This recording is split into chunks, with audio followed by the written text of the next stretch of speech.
Aleluia, glória a Deus. Cumprimento os irmãos com a paz do Senhor Jesus. Mais um domingo na presença do Senhor, para iniciarmos a nossa escola bíblica dominical. Compartilha aí, convida os irmãos para estar participando conosco.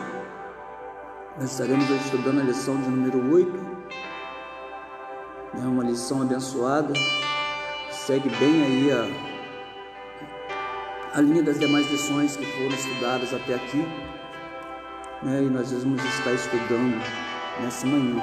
Vamos orar a Deus, agradecer a Ele, pedir a Ele também que possa abençoar os nossos irmãos, aqueles que estão enfermos, aqueles que estão sofrendo aí a perda dos seus familiares com essa pandemia que tem assolado as nações, né? E sabemos que Deus, Ele sabe todas as coisas. Vamos orar então. Pai, em nome do Teu Filho Jesus Cristo, nós Te agradecemos, ó Pai, por esta manhã que o Senhor nos concedeu. Toda honra, toda glória e todo poder foi lhe dado nos céus e na terra. Senhor, em nome do Teu Filho Jesus Cristo, eu venho Te pedir por todos aqueles que estão enfermos nesta manhã, por aqueles que estão hospitalizados, por aqueles que estão em suas casas, ó Pai, aqueles que estão, ó Pai amado, vivendo dias difíceis como nós estamos. Pai, mas sabemos que pessoas estão em situações piores, perdendo seus familiares, até mesmo diante, ó Pai amado, de uma depressão, mas que o Senhor tem o poder neste momento de mudar a história dos Teus filhos. Nós, como servos do Senhor, nós, como os atalaia, como anunciadores do Evangelho, devemos proclamar de que a Tua palavra se cumpre a cada dia, Senhor, que as Escrituras têm se cumprido, Pai, em nossos dias. Ó Pai eterno, dá-nos sabedoria e graça nesta manhã, para aprendermos, Pai amado, esta palavra, ensinarmos essa palavra. Que o Espírito Santo do Senhor visite os Teus servos em seus lares.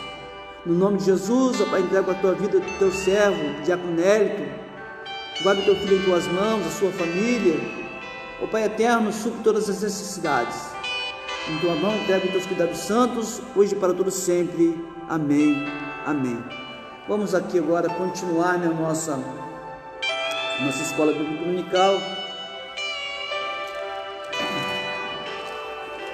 Já estamos aí com alguns minutos em pendência. Hoje eu não vou louvar, né, o hino da harpa. Vamos entrar direto aqui no assunto, para nós ganharmos tempo, né?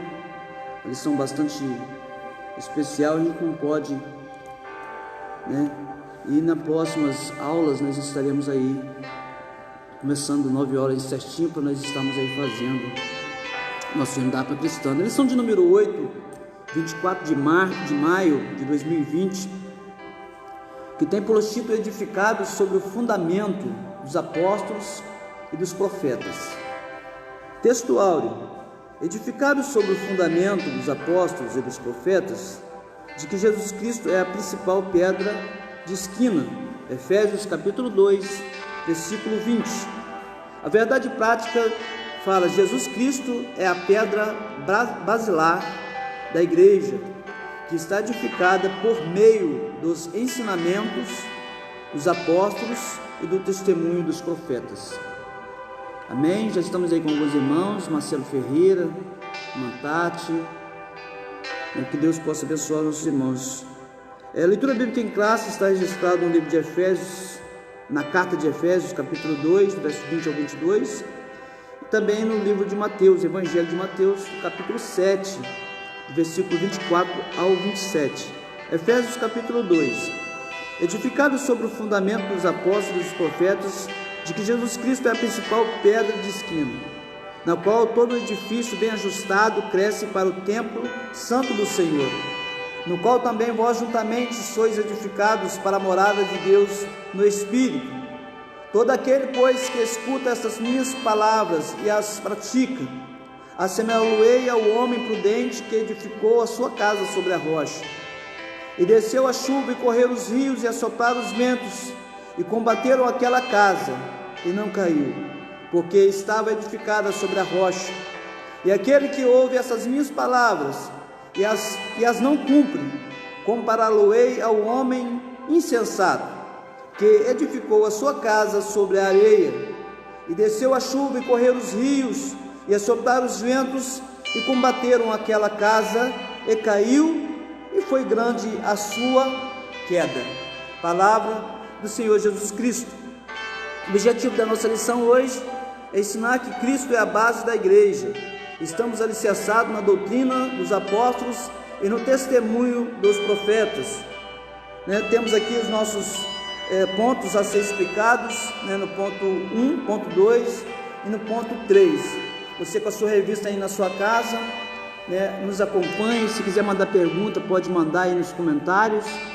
Se você já quiser mandar a resposta dos questionários também, já pode mandar, para assim a gente estar aí no final fazendo o questionário, A irmã Natália está ali também, o pastor Sebastião, tem uma irmã também aqui. Nós estamos em 3 pessoas. Oi? Irmã? Irmã Glória, nossa irmã Glória está com o pastor Sebastião. Nós estamos aqui acompanhando a nossa aula, e os irmãos aí na sua casa.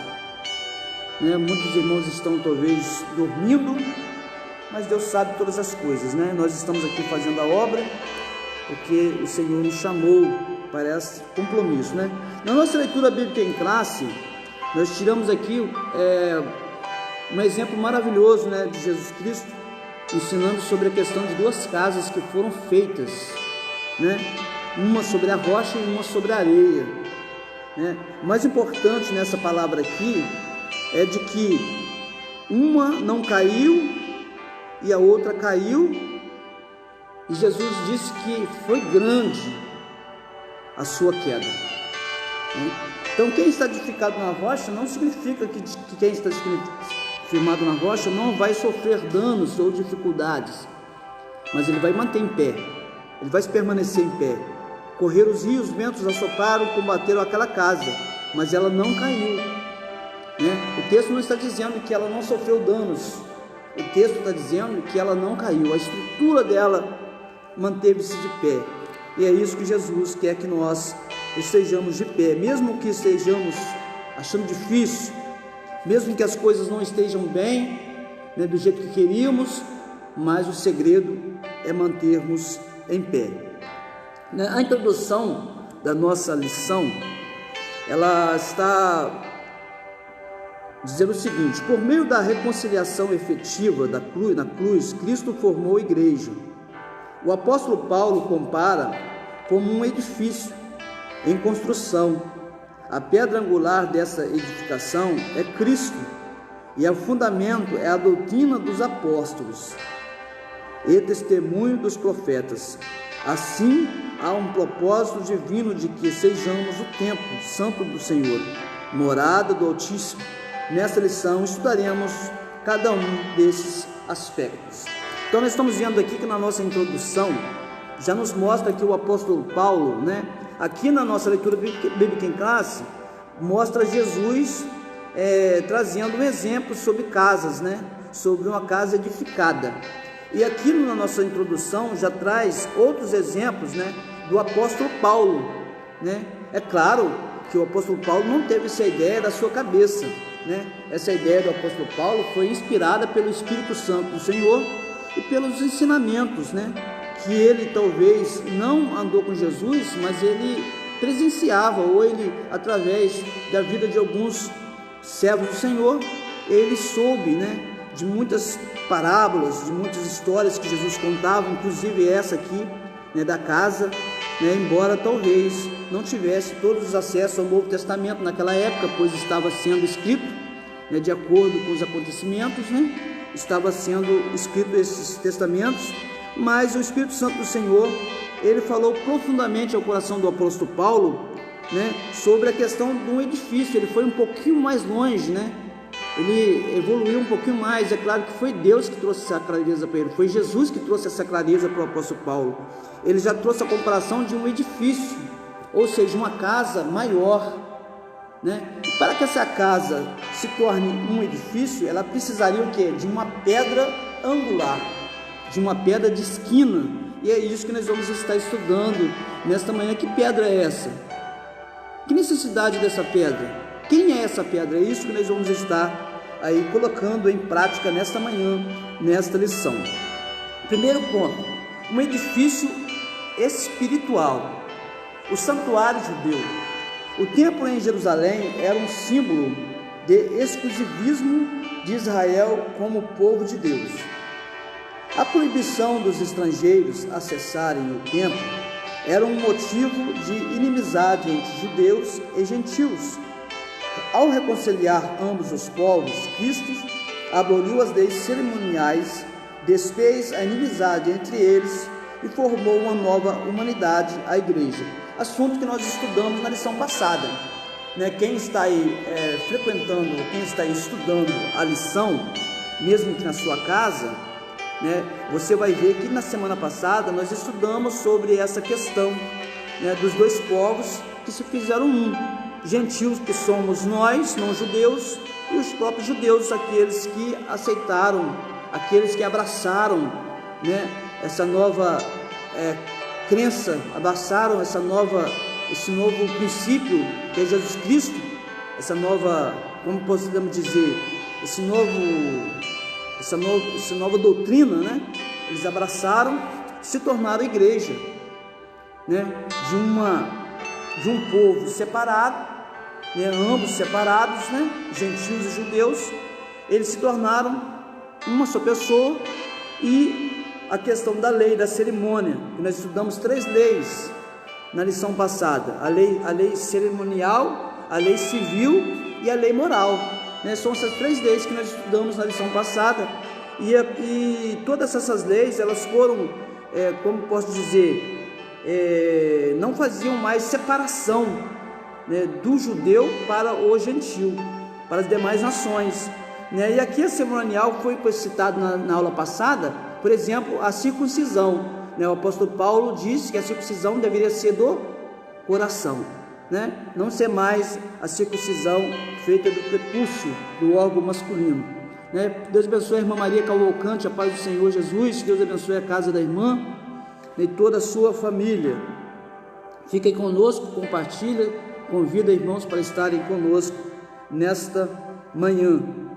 Então, esse primeiro ponto aqui do santuário dos judeus, nós sabemos que eles criaram esse templo e depois, por conta própria, assunto que nós estudamos também na lição passada, mas vale a pena nós estamos aqui relembrando, eles construíram um muro. Esse muro ele tinha mais ou menos 1,5 metro de altura, e havia alguns escritos nesse muro proibindo a entrada dos gentios naquele templo. E o apóstolo Paulo, numa ocasião, entrou com alguém gentil lá naquele local, e ele foi preso. O apóstolo Paulo foi preso, foi julgado, passou por uma grande dificuldade, porque ele sabia que não haveria mais separação entre os judeus e os gentios. Assunto da aula passada, porém necessário aqui estarmos relembrando. No subponto 2 do ponto 1 diz: o santuário cristão. Os que pertencem a Cristo são comparados a um edifício onde Deus habita em espírito. O ensino apostólico lembra Salomão quando este reconheceu de que o templo em Jerusalém não poderia conter a Deus, e reafirma a instrução de Estevão em que o Altíssimo não habita em templos feitos por mãos de homens. Desses modos, os crentes judeus ou gentios tornaram-se o templo onde o Espírito de Deus habita, e que eles são pedras vivas em um edifício espiritual. Oh, aleluia, glória a Deus. Como entender isso aqui, irmãos? Hoje nós temos o nosso templo para a nossa reunião, para nós congregarmos, mas o templo verdadeiro hoje somos nós, é você, é aqueles que aceitam Jesus como seu único e suficiente Salvador. Eles se tornam um templo verdadeiro, um templo vivo, conforme está aqui, pedras vivas, pedras que têm o poder, que têm o nome de Jesus como herança. Você é o templo do Senhor. Se você sente um vazio nessa manhã, é porque você precisa se cuidar para que o Espírito Santo do Senhor possa habitar em vós e trazer grande alegria no seu interior, no seu coração. Então, o mais importante nesse ponto aqui é que o santuário verdadeiro, o santuário que Deus realmente habita, que o Espírito Santo habita 24 horas, somos nós. E quando nós entramos nessa casa, que aqui hoje estamos, nessa congregação, ela se faz santa por causa de nós que aqui estamos, por causa do Espírito Santo que está em nós, por causa de Jesus que está em nós. É isso que a lição nos traz, e é isso que Salomão mesmo disse naquela ocasião, que aquele templo não caberia a Deus, mas Deus, ele habita individualmente em cada um de nós. Nos 5 bilhões de habitantes da terra, que se prostrarem aos pés dele, que se renderem aos pés deles, ele vai habitar. Ele habita numa criança que ainda está no ventre da mãe, conforme ele diz para Jeremias: ainda quando estivesse no ventre da sua mãe, eu te escolhi, eu te chamei. Então, desde o ventre da mãe, desde que a criança começa a gerar, ele habita lá, ele já está lá, e ele está aqui nesta manhã, na sua vida, na minha vida. Então esse primeiro ponto aqui nos mostra, de que o verdadeiro templo somos nós. E se nós envolvermos com as coisas deste mundo, se nós abraçarmos as coisas deste mundo, o Espírito Santo do Senhor, ele vai se entristecer, e a partir daí nossa vida fica vazia, sem sentido. Não é isso, não é para isso que você foi escolhido, porque o próprio Jesus disse: não foi vós que me escolheu, foi eu que escolhi a vós. É você que foi escolhido por Deus. Que privilégio, irmãos, sermos escolhidos por Ele. Que nessa manhã você possa ter a consciência de que essa escolha, de que esse chamado que Deus fez para contigo, é porque Ele quer morar em você, Ele quer fazer algo, E a estrutura aqui que você precisa adquirir é qual? É na palavra. Bom seríamos se todos estivéssemos nessa manhã ouvindo a palavra de Deus ou estudando ela de alguma maneira, mas infelizmente alguns não estão pontificados, mas na hora certa eu tenho certeza que Deus irá fazer algo especial. Temos aí várias referências, se os irmãos lerem, os irmãos vão entender, que o verdadeiro templo somos nós somos o templo. Subponto 3, a pedra angular. Vamos aqui trazer aqui algumas comparações, falar um pouco sobre essa pedra. Na arquitetura antiga, a construção de um edifício requeria-se uma pedra angular. Ela é traduzida como uma pedra mais importante ou pedra principal. Ela era posta no canto do prédio para sustentar o alicerce, firmar e unir toda a estrutura e manter as paredes em linha certa. Para que se tenha uma ideia dessa dimensão, em uma das escavações no local do templo em Jerusalém, foi encontrado um monólito com cerca de 12 metros de comprimento. Então, o que acontece? Existia uma pedra nas construções mais antigas, que ela era mais ou menos nesse sentido. Fazia-se o ângulo, fazia-se o esquadramento da casa. E essa pedra, conforme aqui foi escrito, foi encontrado uma, nas escavações do templo em Jerusalém, com 12 metros de comprimento, E quem é essa pedra que se simbolizando espiritualmente? É Jesus. Nós vamos estar estudando, daqui para frente, um pouquinho mais sobre isso. Jesus, ele é a pedra. Ele é essa pedra. Todo edifício precisa ter essa pedra, precisava ter essa pedra. E todos nós, como servos de Deus, como morada de Deus, precisamos ter essa pedra. É importante, uma palavra maravilhosa, uma lição maravilhosa. Se não tivesse essa pedra nas construções, evidentemente seria uma construção sobre a areia, que iria cair, na primeira oportunidade. Mas sendo ela feita com essa pedra, ela se mantinha diante das circunstâncias que pudessem vir, né, em relação, né, aos ventos, às correntezas, enfim, o que for necessário para se colocar de pé, né? Então Cristo, subponto 4, Cristo a pedra principal.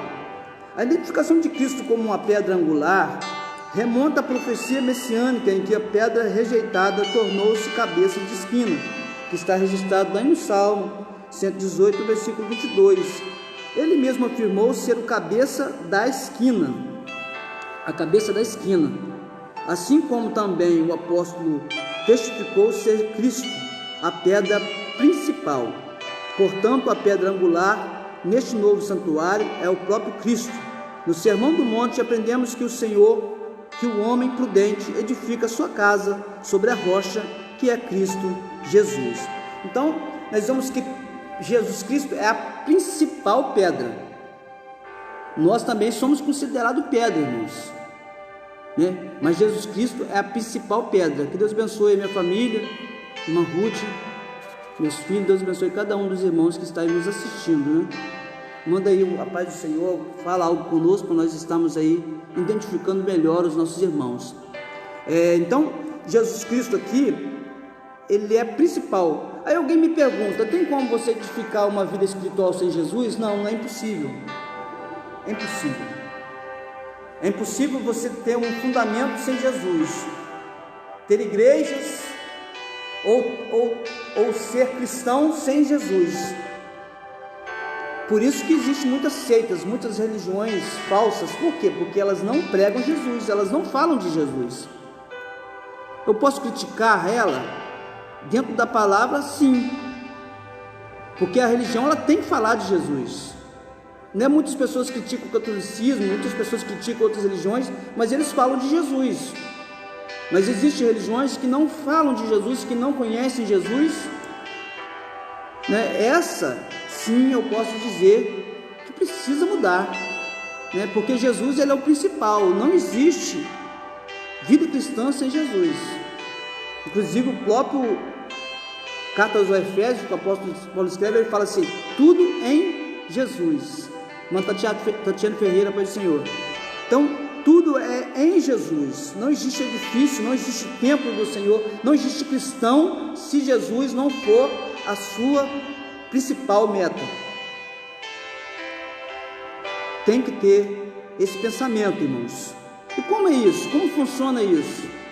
É você ir para a Sagrada Escritura, estudar a palavra, os evangelhos, a história de Jesus, né? No Antigo Testamento também, que tudo está ligado a Jesus, né? Os sacrifícios, né? Os rituais que eram feitos, todos estavam ligados a Jesus Cristo. Tudo apontava para Jesus, né? E nos nossos dias nós precisamos falar de Jesus, né? Que Ele é a nossa pedra, a pedra principal, a pedra de esquina, aquela que traz a sustentabilidade na sua vida espiritual, né?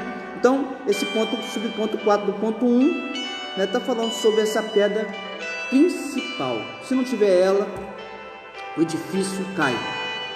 E se nós não tivermos Jesus, nós não nos manteremos em pé, né? Não nos manteremos na presença do Senhor.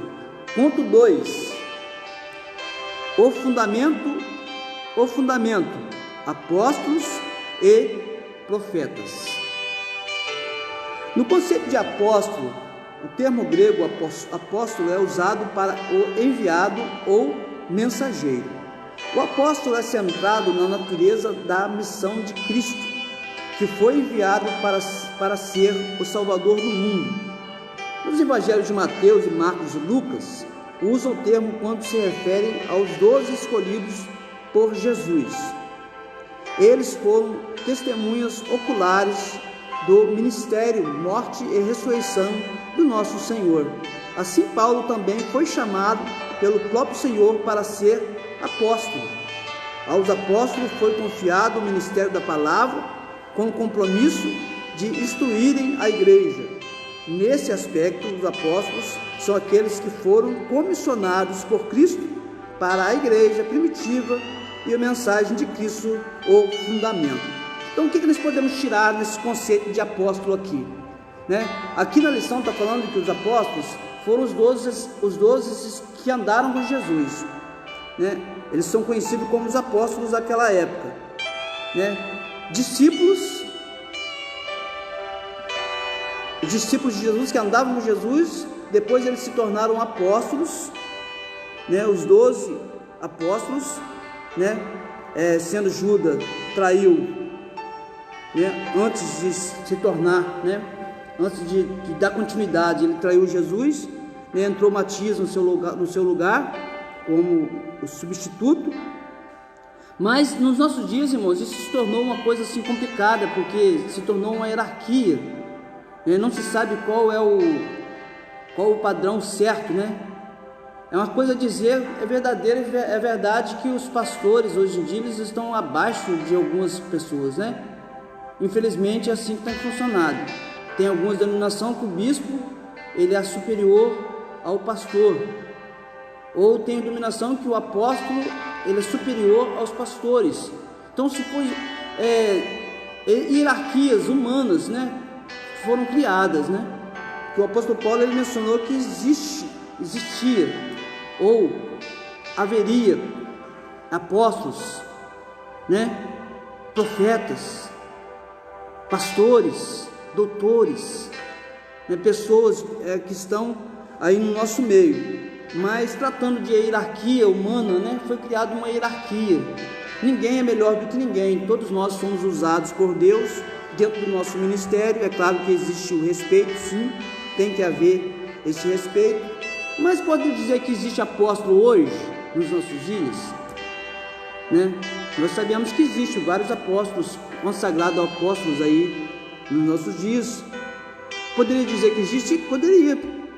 São enviados, são mensageiros, é o significado da palavra, né? Apóstolos são pessoas enviadas, mas nada contra essa questão de hierarquia, né? Cada denominação, né, tem a sua forma de trabalhar e nós devemos respeitar, né? Devemos fazer aí de acordo com a palavra de Deus manda, né? Porque Jesus ele não se colocou, né, título exatamente, né, nas pessoas, mas a palavra nos mostra que existe o presbítero, que existe o bispo, em outras traduções, né, que existe o diácono, que existe o pastor, né, o evangelista. Existem vários títulos ministeriais, né, que cada um vão exercendo de acordo com a sua denominação. Eles vão adquirindo, né, esses títulos de acordo com a igreja que ele frequenta, né? Na Assembleia, por exemplo, se ele for presbítero, ele vai a evangelista, depois ele vai a pastor. Já em outras igrejas, outras denominações, talvez não funcione dessa forma. Estou errado? Não. É a forma que eles escolheram para fazer, né, as suas organizações. O mais importante é que todos servem a Jesus, todos estão diante dos fundamentos das Escrituras, fazendo a obra de Deus da forma melhor possível. É isso que nós devemos tirar como nosso exemplo.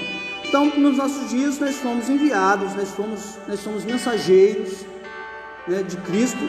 Existem os apóstolos. Se pudéssemos avaliar nesses nossos dias, as pessoas que foram escolhidas, né, ou que se destacam em nosso país como grandes homens estudiosos, né, homens que têm aí vários livros, pessoas que têm aí várias igrejas, lideram várias igrejas, fazem a obra de Deus.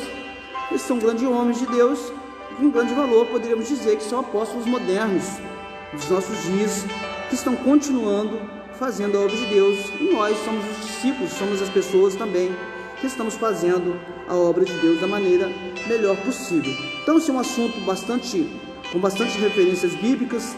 Existem outras formas de nós talvez explicarmos isso aqui, mas o tempo não nos favorece e nós devemos continuar aqui para nós abrangirmos toda a lição. A doutrina dos apóstolos, né? Essa questão da palavra doutrina, né, irmãos, é algo muitas pessoas confundem, né, essa questão das doutrinas, né? Vamos lá, vamos tentar aí esclarecer alguma coisa para os nossos irmãos. A doutrina dos apóstolos, embora não se possa desassociar das pessoas o ofício que ocupavam, O que constitui o fundamento da igreja não são os apóstolos em si, mas a doutrina que eles ensinavam, ou seja, as Escrituras. O apóstolo receberam a doutrina diretamente de Cristo. Assim como não se pode mexer na pedra angular, depois de colocado no alicerce, igualmente os fundamentos da igreja não podem ser violados. Acerca disso, o Senhor Jesus asseverou: as minhas palavras não hão de passar. A Bíblia, o Estudo Pentecostal, ratifica de que a revelação dos apóstolos, conforme temos no Novo Testamento, nunca poderá ser substituída ou anulada por revelação, testemunho de profecias posterior. Não podemos confundir a doutrina com usos e costumes. A doutrina ela envolve o que?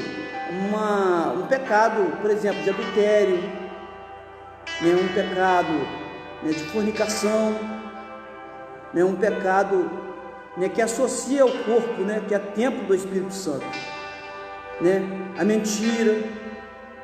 Então o cristão que ele está com a pedra fundamentada nele, o que ele primeiro tem que fazer? Buscar o batismo do Espírito Santo? É bom, mas a primeira coisa que tem que fazer, a troca do fruto da carne, adquirir o fruto do Espírito. Se você for revestido com o Espírito Santo, melhor ainda, que aí você vai estar aí, mais sensível, à voz de Deus, e as coisas vão fluir melhor na sua vida, como um revestimento. É isso que vimos nos apóstolos, é isso que vimos nos nossos dias, pessoas valentes, pessoas que encaram de frente, porque elas escolheram fazer a obra de Deus da maneira melhor possível. Então a doutrina, essa doutrina não pode ser mudada. O crente ele não pode ser aceito como um adúltero e achar que está tudo ótimo. O crente ele não pode ser aceito como um mentiroso e achar que está tudo ótimo, Esses são os fundamentos da doutrina. Agora a questão anterior que nós vivemos na nossa época, conforme nós estudamos nas lições passadas, falando sobre o quê? Falando sobre a questão da situação, por exemplo, antigamente não podia ter televisão, nos nossos dias nós temos a internet. Se a internet estivesse naquela época da televisão, provavelmente as igrejas, os líderes estariam proibindo a internet naquela época, porque a internet hoje ela é muito mais evoluída do que a televisão. Na internet você quer ver um vídeo, por exemplo, um vídeo que não condiz o cristão vê, você digita lá e ela aparece automaticamente na sua frente. Na televisão não, a televisão vai passar o que está programado para passar e você vai ver o que você quiser, Então seria proibido hoje nos nossos dias a internet ao crente. E como nós estaríamos fazendo essa live aqui para os nossos irmãos? Então é importante nós entendemos que a doutrina ela é diferente dos costumes, da cultura em que um país ou que uma nação esteja vivendo naquela atualidade, É claro que um crente revestido, cheio do Espírito Santo de Deus, ele não vai andar de qualquer maneira. Um crente cheio do Espírito Santo, quando eu falo cheio, porque é de dentro para fora, ele não vai vestir uma mini saia ou uma mini bermuda e sair pela rua, ou vice-versa, tanto que o homem não vai sair sem camisa pela rua fora, não. Isso aí são usos e costumes, mas o que a palavra nos mostra aqui?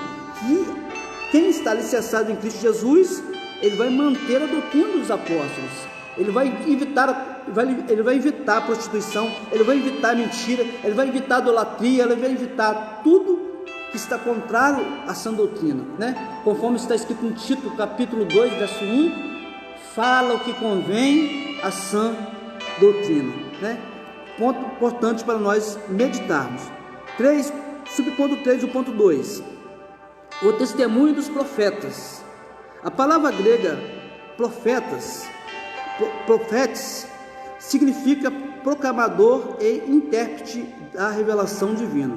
A ordem da frase em Efésios é apóstolos e profetas, indica tratar-se dos profetas da igreja, e não os do Antigo Testamento. Mas adiante Paulo assegura que a compreensão do mistério de que no passado estivera oculto, né? Existe aqui, irmãos, uma linha de pensamento do nosso comentarista, do nosso escritor, mas nada difere ou nada condena aqui você falar dos profetas anteriores, né? Porque todos os profetas, pode olhar na Bíblia, todos os profetas anteriores ao Antigo Testamento, eles apontavam para Jesus. É certo que Isaías, Malaquias, né, falaram um pouco mais aprofundado sobre a questão, né? Mas os profetas da atualidade, né? Porque o profeta, ele fala o que está nas Escrituras. O profeta dos nossos dias, ele fala o que está baseado nas Escrituras Sagradas. Não sai inventando as coisas por aí e dizendo que vai acontecer isso, vai acontecer aquilo, mas você olha e não tem nada baseado nas Escrituras Sagradas. Há poucos dias atrás surgiu, né, um assunto nas redes sociais de que o mundo ia ficar escuro, né, profeta profetizando, né, os demônios iam estar soltos andando pelas ruas, né, passou-se o dia e nada aconteceu. Então são profecias que não estão baseadas nas Escrituras Sagradas. Precisamos examinar as Escrituras para não cometermos esses tipos de erro. É importante? É necessário? Mas o profeta também tem que sentar para ouvir. O profeta ele também tem que aprender. O profeta ele também tem que vir nos cultos de ensino. Ele tem que vir nos cultos de escola bíblica dominical. O profeta ele precisa também sentar para aprender a palavra de Deus. Não é porque ele é profeta que ele não precisa disso. Precisa, né? Nós precisamos. Eu preciso sentar para aprender. Antes de eu estar aqui na frente dando aula para os irmãos, eu ouço outras pessoas. Eu procuro conhecimento através de outras pessoas, através dos livros, né? Não é assim que as coisas funcionam, né? Somos dependentes uns dos outros e principalmente de Jesus Cristo, que está na sua vida, que está na minha vida, que está na vida do seu filho, dos nossos filhos. É isso que nós devemos zelar, para que Jesus seja a pedra principal na minha vida, na sua vida, na vida da nossa família. Títulos de profetas, títulos de apóstolos, isso aí vai vir, né? Com o tempo, Deus vai estar fazendo, né, isso acontecer na sua vida. Se você é obreiro, se você é missionária, se você é um regente, um líder, é Deus que vai fazendo isso na sua vida, de acordo com o seu crescimento espiritual, que é o que nós vamos estar vendo agora no ponto 3, né? Então no ponto 1 nós estudamos sobre o edifício espiritual, né, que somos nós, né, fundamentado em Jesus Cristo. No ponto 2 nós estudamos o fundamento, né, precisa de ter um início. E que início foi esse? Foi através dos apóstolos, foi através dos profetas, né, foi através dos homens do passado, do apóstolo Paulo que pregou para os gentios. Foi através desses homens de Deus que nós estamos aqui nesta manhã, para assim falarmos do grande amor de Deus. No ponto 3, para nós caminharmos aí para o final, né, está falando sobre edificados para a morada de Deus, né? Olha só que título: edificados para a morada de Deus. Meu irmão, Deus fez você para Ele habitar. Deus te criou, Deus te deu a oportunidade de se tornar, né, um servo do Senhor, conforme nas lições anteriores. Você foi eleito por Cristo, e você hoje, conforme essa lição, você foi edificado para servir de morada. Quantos aqui têm as suas casas próprias? Que construíram ela para quê? Para você morar. Aí você fez o quarto do jeito que você queria, você fez um banheiro do jeito que você queria, você colocou as mobílias dentro dele que você queria, o melhor, o que você achou de melhor no mercado, você gostaria de colocar dentro da sua casa de morada, né? Porque você edificou ela para você morar. E trazendo para a nossa vida espiritual, Deus ele só tem o de melhor para pôr dentro de você como casa. Mas se você não se cuidar, se você não seguir a doutrina santa, verdadeira de Deus, da palavra, essas coisas maravilhosas que Deus fez para colocar dentro de você, que é o Espírito Santo, ele é maravilhoso para colocar dentro de você, ele não vai entrar, porque ele vai ver que está impróprio, está inadequado. Você foi edificado, a pedra angular, a pedra de esquina foi colocado na sua vida, Jesus foi colocado na sua vida para que você pudesse ser um local de morada. É o único lugar que Deus mora, é em nós. Olha que coisa maravilhosa, irmãos. Você sai na rua, Deus está contigo, o Espírito Santo está contigo. Você vai para o trabalho, Ele está contigo. Você vai para casa, Ele está contigo. Você vai dormir, Ele está contigo. Aonde você coloca a planta do seu pé, se você estiver na pedra de esquina, fundamentada por Jesus Cristo, o Espírito Santo está com você ali. Não é coisa maravilhosa? Não depender de uma coisa física, não depender de um templo construído por mão de homens. Embora você foi gerado dentro do ventre da sua mãe, mas você tem a certeza de que foi Deus que te deu a oportunidade de você estar hoje como servo e serva do Senhor. Foi Ele que te chamou. Aleluia! Glória a Deus, foi Ele que te convidou. E como edifício do Senhor, irmãos, precisamos ter esse processo contínuo, esse desenvolvimento contínuo nas nossas vidas. O ponto aqui diz: edifício bem ajustado. O que é isso? Bem ajustado, algo bem feito, bem realizado, sem brecha. A expressão todo edifício bem ajustado cresce, indica um processo contínuo de desenvolvimento do crente. Assim como todas as partes do edifício precisam estar harmônicas, o crescimento da igreja também depende de tudo ser bem ajustado a Cristo. Nessa caminhada, Saulo comporta-se como um filho obediente e passa a evidenciar o fruto do Espírito. Desenvolvimento prossegue até alcançar a medida completa de Cristo, pois todo crente bem ajustado torna-se templo santo do Senhor. Não precisa de ter um ajustamento, precisa ser bem ajustado, nada de brecha, nada de buraco, nada de espaço para o inimigo lançar os seus dardos inflamados. É necessário ter um ajuste, e esse ajuste é feito como? Através do quê? Do conhecimento, do crescimento, do ouvir a palavra, conforme está aqui em várias referências bíblicas. Nós vamos citar aqui um exemplo, né? Se o irmão puder ler na sua casa, eu vou até ler aqui na minha Bíblia um exemplo importante no livro de Hebreus. Não está na lição, esse aqui é extra aqui da lição, não está na lição. Hebreus 5,12, presta atenção, irmãos, em Hebreus 5,12 o que fala? Hebreus 5,12 diz assim: do qual muito temos que dizer, de difícil interpretação, porquanto vos fizestes negligentes para ouvir, porque devendo já ser mestres pelo tempo, ainda da necessitais de que se torne a ensinar quais sejam os primeiros rudimentos da palavra de Deus, e vos haveis feito tais que necessitais de leite e não de sólido alimento. O que o escritor dos Hebreus disse aqui? Que pelo tempo que aquelas pessoas tinham de crente,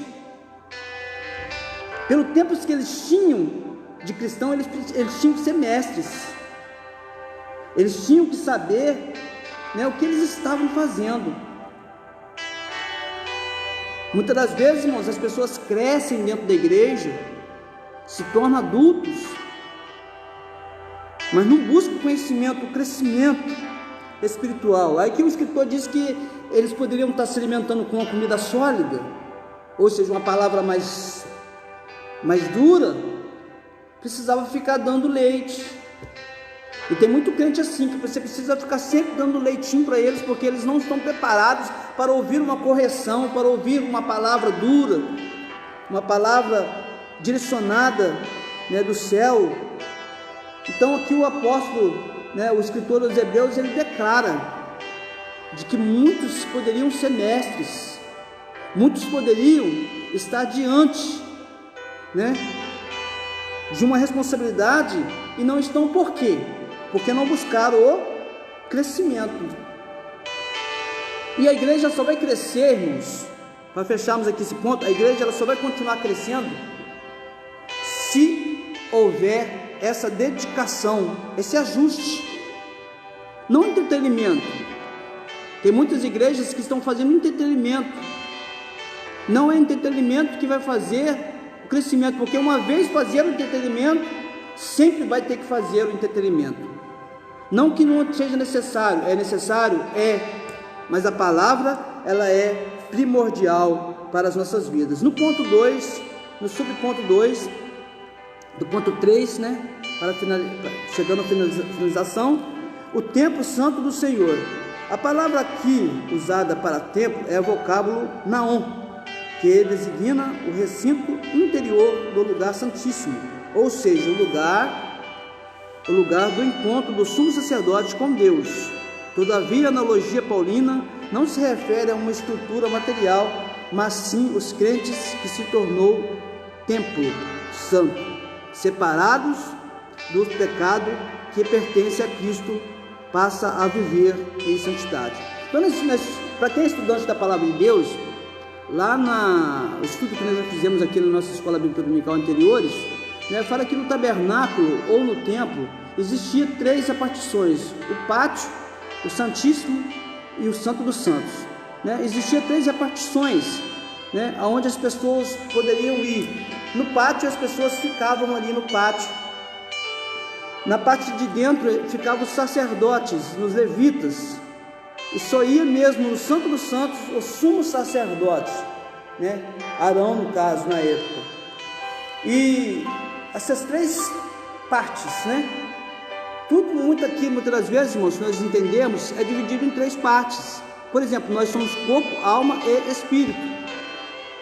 A água, quando ela a água ela tem 3 estados: líquido, sólido e gasoso. E assim vai. Se você procurar aí, o que na natureza, o que no mundo é representado com 3 coisas, O nosso país é regido com 3 poderes, por exemplo. Então são coisas que podem encaixar para nós entendermos bem sobre essas questões. Então, quando se fala de templo hoje, para esclarecermos os irmãos, se fala de nós, como seres criados por Deus, como corpo, alma e espírito. Temos várias referências bíblicas que falam sobre essa questão, da palavra de Deus que penetra, que junto e medula, é apta para discernir a intenção do coração, ela vai na divisa da alma, do espírito. A palavra de Deus, ela é a única solução para as nossas vidas. Então devemos ser separados do pecado. Para nós finalizarmos aqui essa questão do nosso ponto 2, falando o seguinte: separados do pecado, quem pertence a Cristo passa a viver santidade. Nós falamos em outras aulas aqui que a santidade de cristão hoje, por exemplo, nos nossos dias, não é perfeição, não é você ser perfeito. A santidade é você ser separado. Guarda isso, irmãos. A santidade cristã é a santidade de ser separado. Mas separado como? A pessoa vive lá e vive cá? Não. É como se fosse algo, Daniel e seus 3 amigos vivendo dentro do palácio, naquela época, porém separados. É como se Cristo, na época que Jesus Cristo evangelizou, ele evangelizou para todos. Ele ia no meio das pessoas, mas aquelas pessoas se colocavam em posição de destaque em relação àquilo que seguiam a Jesus. Então, ser santo aqui, a santidade aqui, não é você ser perfeito, não, é você ser separado do mundo. Está no mundo, mas as suas atitudes te fazem você se tornar diferente. Para encerrarmos, a morada do Altíssimo. No Antigo Testamento, a expressão morada de Deus fazia alusão ao tabernáculo. Nos nossos dias, é nós. também fazia alusão ao templo que foi construído por Salomão, filho de Davi, né? O próprio Salomão descreve, conforme o texto que lemos, que não poderia conter Deus aquela casa, né? Que Deus, ele é muito maior do que tudo isso, todo o universo, né? A única coisa na palavra de Deus que diz, irmãos, que Deus consegue habitar é em nós. É coisa impressionante. É coisa impressionante. Você não consegue colocar, né, São Paulo dentro do Rio de Janeiro, por exemplo. Mas Deus, ele está dentro de você. E o tamanho de Deus é dimensão, não tem como explicar. A palavra diz que os seus pés, né, que os seus pés, a terra é usada como escabelo dos seus pés. E a palavra escabelo quer dizer aquele banco pequeno onde as pessoas colocam os seus pés, né, para descansar os seus pés, né? A palavra diz que a terra, que o globo terrestre é um banquinho para que Deus colocasse os seus pés, né? Então, nós sabemos que Deus, ele é muito grande, mas você tem espaço suficiente para ele habitar. Basta você ser edificado na palavra, ser edificado em Cristo Jesus. Guarda essa palavra em seu coração. Se você está na sua casa ao decorrer da semana que esteja assistindo esse vídeo, se você quiser aceitar Jesus, o momento é esse, a oportunidade é essa. Jesus está voltando, a sua palavra tem se cumprido a cada dia. Essa pandemia que está assolando as nações é nada mais, nada menos do que o cumprimento das Escrituras Sagradas. E nós devemos falar isso, não devemos omitir isso, não devemos omitir de que Jesus, ele está voltando e ele quer te salvar. E a minha obrigação, a sua obrigação é anunciar isso, é falar de Jesus para as pessoas. Então não perca tempo, meu irmão. Ao decorrer da semana, fala de Jesus, anuncie Jesus. Ao decorrer da sua semana, não deixe de falar que Jesus é bom, de que ele é a pedra principal, fundamental sobre as nossas vidas, né? Aqui o nosso questionário, os irmãos não mandaram resposta, mas os irmãos avaliam aí nas suas casas. Eu vou só ler aqui para nós termos uma noção, né, mais aprofundada. Ao reconciliar os ambos os povos, o que Cristo fez? Ao reconciliar os povos, Cristo aboliu as leis cerimoniais, desfez a inimizade entre eles e formou uma nova humanidade. O que a identificação de Cristo como pedra angular remonta? A identificação de Cristo como pedra angular remonta à profecia messiânica de que a pedra rejeitada tornou-se cabeça de esquina. Qual é o significado do apóstolo? O termo grego apóstolo é usado como enviado e mensageiro. Qual é o significado de profeta? A palavra profeta significa proclamador, intérprete, revelação divina. Segundo a lição, todos os crentes bem ajustados tornam-se o quê? Todo crente bem ajustado torna-se templo santo do Senhor. Então se ajuste, meu irmão. Se ajuste, minha irmã.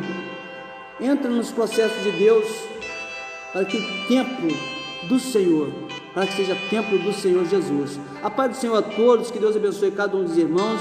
Vamos continuar orando, pedindo de Deus para que Deus possa, né, trabalhar nas vidas, mudar a história daqueles que estão aí passando por grandes dificuldades, e que nós possamos ser guardados pelo Senhor a cada dia. Obrigado, que Deus abençoe cada um dos irmãos, em nome de Jesus. Amém.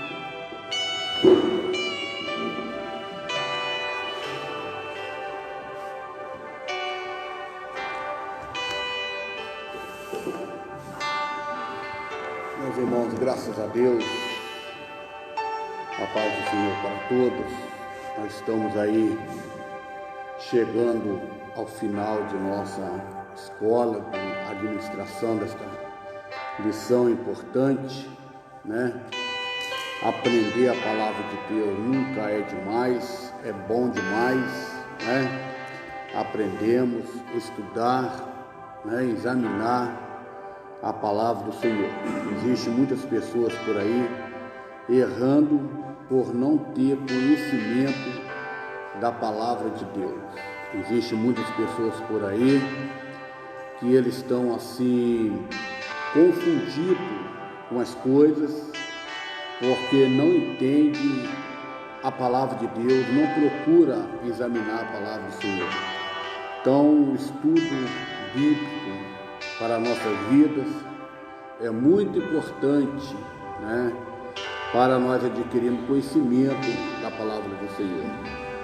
Que Deus, nesta manhã, venha abençoar a sua vida, abençoar a vida dos irmãos, que estão acompanhando esta lição, e também abençoando a vida do servo do Senhor, evangelista irmão José Luiz, que assim está administrando esta lição importante para a nossa vida.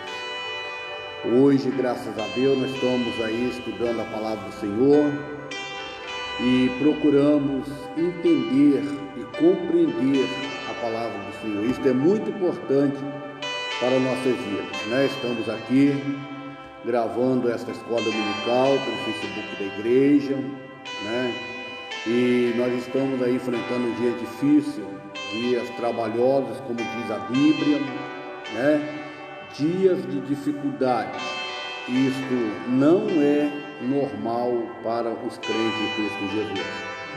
É cumprimento da palavra de Deus. Precisamos estar atentos com a volta de Jesus, Jesus está voltando para buscar a sua igreja. Precisamos estar atentos, procurando prepararmos as nossas vidas.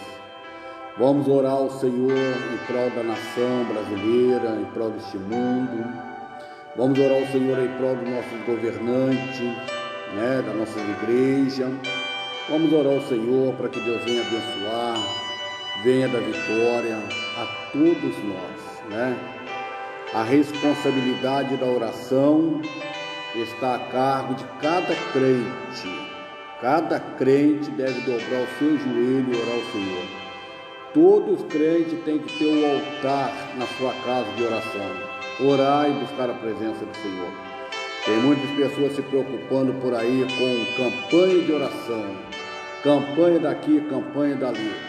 A responsabilidade da oração está sobre os ombros de cada crente. Cada crente é responsável por orar pela sua vida, orar pela vida da igreja e orar pela a nossa nação brasileira. Isto é uma responsabilidade da igreja. Então não há necessidade de eu ficar aí cobrando campanha daqui, campanha dali. Há necessidade de nós colocarmos o nosso joelho em oração. Jejum e consagração e oração é a cargo de cada crente que serve ao Senhor. Se você ainda não tem atentado para esse ato chamado oração, se atente, que é daí que nós conseguimos vitórias espirituais, Jesus está voltando para buscar a sua igreja. Precisamos estar preparados as nossas vidas para encontrarmos com o Senhor, bom? Que Deus abençoe a sua vida em nome de Jesus. Hoje nós estamos aí com um grande culto aqui na igreja, gravando pelo Facebook da igreja, fazendo a nossa live aqui, com o culto da família. Você não pode vir à igreja, mas você pode tirar, Você pode tirar esse momento aí, certo? Para você cultuar o Senhor, tá bom? Por exemplo, você está fazendo o que você estiver fazendo em casa, deu 7 horas, é momento de você parar o que você está fazendo e cultuar o Senhor juntamente conosco. É assim que você está preparando a sua vida espiritual. Não é você continuar fazendo as coisas e de repente vem dar uma olhadinha, sai, dá outra olhadinha, sai. Não, é momento de você parar o que você está fazendo, pegar a sua Bíblia, a sua arca, bem dizer, nós estamos na igreja, e começar a cultuar o Senhor sentado aí na sua casa. Você vai ver só que quando a igreja do Senhor fizer isso de modo geral, Deus vai começar a dar solução para a nossa nação. Tem pessoas que chegam na frente do aparelho, na internet, dá uma ligadinha, sai fora. Depois dá outra olhadinha, sai fora. Não, tira esse período de hoje para você cultuar o Senhor, adorar a Deus, Adorar o Senhor. Deus procura os verdadeiros adoradores. Pastor, mas no celular, na internet não tem graça. Tem sim, se você estiver ligado nos céus, aonde você estiver, você sente a presença do Senhor. Amém? Deus abençoe sua vida. Vamos orar ao Senhor, agradecer a Deus por estes momentos que passamos aqui reunidos, né? Hoje às 19 horas, assiste conosco o nosso culto de adoração e louvor ao nome do Senhor Jesus Cristo. Oremos ao Senhor, pedindo as bênçãos de Deus sobre as nossas vidas, né? Curva a tua cabeça onde você estiver agora, receba a bênção do Senhor, receba a graça do Senhor na sua vida, para você continuar tendo um dia de vitória na sua vida. Oremos ao Senhor. Querido Deus e Pai, bendito e soberano, eu neste momento em Tua presença nós estamos reunidos aqui na Tua casa. Queremos, ó Deus, Te agradecer por tudo que o Senhor tem feito e realizado em nossas vidas. Soberano Deus, eu quero Te agradecer por estes momentos abençoados que passamos aqui, reunidos estudando a Tua santa e poderosa palavra. Continua nos abençoando e continua nos dando vitória e continua nos dando graça. Abençoa também, meu Senhor, a nossa nação brasileira. Abençoa todos os nossos governantes. Pai, venha abençoá-lo, venha dar vitória, venha resolver o problema dessa nação, venha curar esta nação, venha repreender, Senhor, toda, Senhor, peste, toda, Senhor, enfermidade, toda doença que está assolando a nossa nação. Pai, que a Tua graça venha se manifestar e o Teu povo venha testemunhar das Tuas bênçãos. Pai, nós queremos pedi-lo neste momento, a unção do Teu Espírito sobre as nossas vidas. Aguarda, meu Senhor, a soberana, Senhor, Tua presença reinando, meu Senhor, em nossas vidas. Que o Senhor venha nos abençoar, que o Senhor venha continuar nos dando um dia abençoado, alegre, debaixo da Tua graça, meu Senhor. Pai, continua abençoando. Se porventura tiver alguém enfermo nos ouvindo nesta manhã, que o Senhor venha repreender todas as enfermidades. Se porventura tiver alguém neste momento nos ouvindo com problemas que são impossíveis aos olhos dos homens, que o Senhor possa resolver, tomar a frente, meu Senhor. Meu Deus, se tiver pessoas, Senhor, querendo reconciliar com a Tua presença, Senhor, na Tua casa, que o Senhor venha perdoar os vossos pecados e venha dar vitória à vossa vida. Queremos lhe pedir as Tuas bênçãos, graça e misericórdia sobre as nossas vidas, em nome de Jesus. Amém e amém. Que a graça de nosso Senhor e Salvador Jesus Cristo, o amor de Deus nosso Pai e as doces consolações do Espírito Santo seja com todo o povo de Deus, não só hoje, mas para todos os sempre. Amém. Que Deus abençoe sua vida. Tenha um restante de dia abençoado debaixo da graça do Senhor. 30 anos semeando a palavra. Amém.